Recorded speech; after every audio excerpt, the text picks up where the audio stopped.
కష్టంలోంచి మన బుద్ధితో మనం పైకి రాలేం. అట్లా ఇరుక్కుపోయాం. ఇరుక్కుపోయినప్పుడు ఆపద మొక్కులవాడా అని పిలుస్తాం. ఈ ఆపద నుంచి నన్ను తప్పించు. మొక్కేం పెడతాం? మన శక్తి కొలది. ఒక్కొక్కడంటాడు నేను నా తలనీలాలు ఇస్తానంటాడు. ఒకడంటాడు కొండకి నడిచొస్తానంటాడు. ఒకడంటాడు స్వామి నీ హుండీలో 5 రూపాయలు వేస్తానంటాడు. ఇప్పుడు వీటిని మొక్కులంటారు. మొక్కు అన్న మాట మీరు జాగ్రత్తగా గమనించాలి.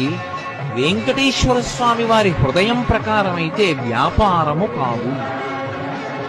అది పాపము వలన దుఃఖం వస్తోందని వాడు తెలుసుకోవాలి. తెలుసుకుని పిలిచావు పరమేశ్వరుణ్ణి. ఆయన ఏం చేస్తాడు? నేను ఆదుకోకపోతే ఎవరు ఆదుకుంటారు? లక్ష్మి అందుకుని ఉంటాను ఈ కలియుగంలో వెంకటాచలం మీద. ఎవడు ఎక్కడ ఎంత మౌనంగా లోపల లోపల పిలిచినా నాకు వినపడుతుంది. నేను వింటాను, వాణ్ణి ఉద్ధరిస్తాను. పొదలు